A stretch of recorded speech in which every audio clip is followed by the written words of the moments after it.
ಹೊಟ್ಟೆ ಎಷ್ಟು ಉರ್ಸ್ತಾವ್ರೋ ಆ ಭಗವಂತನ ನೋಡಿದ್ರೆ ಸರು ನಾಶ ಮಾಡ್ಬೇಕು. ನಾನು ಒಬ್ರಿಗೆ ಅನ್ಯಾಯ ಮಾಡಿಲ್ಲಣ್ಣ. ನಾವಲ್ಲ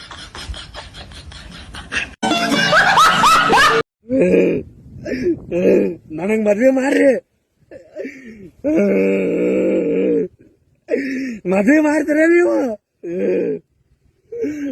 ಮಗನೇ ತಂದು ಮದ್ವೆ ಮಾಡ್ರಿ ನನಗ.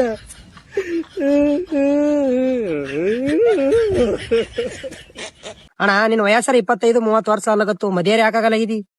ತಮ್ಮ ನನ್ ಕಲ್ ಮ್ಯಾನ ಯಾವಾಗ ನಿಂದ್ರತ ಅವಾಗೇನ ಮದಿ ಆತ. ತಮ್ಮ ಯಾರು ಎಣ್ಣೆ ಕೊಡಲಾಗ್ಯಾರು.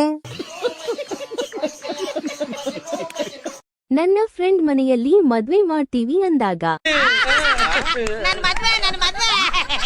ನನ್ಗೆ ತಿಪ್ಪಲ ಸುಂದಲಿನೇ ಬೇಕು.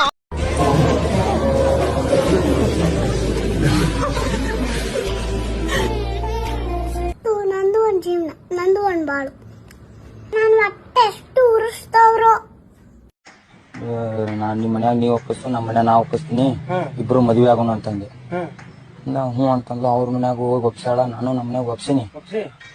ಇಬ್ರು ಇನ್ನೇನು ಮದ್ವೆ ಆಗಿ ಎಲ್ಲಾರು ಮಂದಿ ಕುಡೇವಿ. ಇನ್ನೇನು ತಾಳಿ ಕಟ್ಬೇಕಂತೀನಿ, ಅರ್ಗನ ಎಚ್ಚರ ಆಗ್ಬಿಡ್ತು. ನೋಡ್ರಿ ಕನಸು ಬಿದ್ದೈತಿ.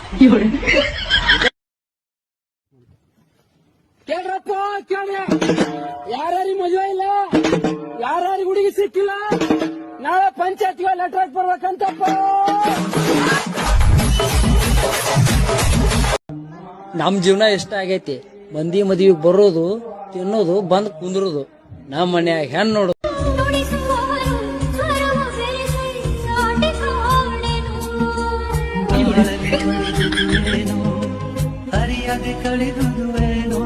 ವಿಡಿಯೋ ಮುಂದೆ ಬಂದ್ ನನಗ್ ಮಾತಾಡಕ್ ದೇವ್ರಾನೇ ಇಷ್ಟ ಇಲ್ಲ. ನನ್ಗ್ ಭಗವಂತನ ಸಾಕ್ಷಿಯಾಗ ನನ್ಗೆ ಇಷ್ಟ ಇಲ್ಲ. ಬಹಳ ನೋವಾಗ್ತೈತೆ. ಅಣ್ಣ ಈಗ ಇನ್ನಿ ಚಿತ್ ಬಿತ್ತಂದ್ರ ನಿಂದ ಲವ್ ಮ್ಯಾರೇಜ್ ಆತದ, ಮತ್ ಈಗ ಇನ್ನಿ ಟಪ್ ಬಿತ್ತಂದ್ರ ಅರೇಂಜ್ ಮ್ಯಾರೇಜ್ ಆತದ. ನೀ ಸಿಂಗಲ್ ಆಗಿ ಸಾಯಂ ಕಾಣಿಸ್ತೀವಿ. ಅಣ್ಣ ನೀ ಮದ್ವೆ ಆಗು ಹುಡುಗಿ ಆಗಿರ್ಬೇಕಣ್ಣ. ಹುಡುಗಿ ಸಿಕ್ಕರ್ ಸಾಕು.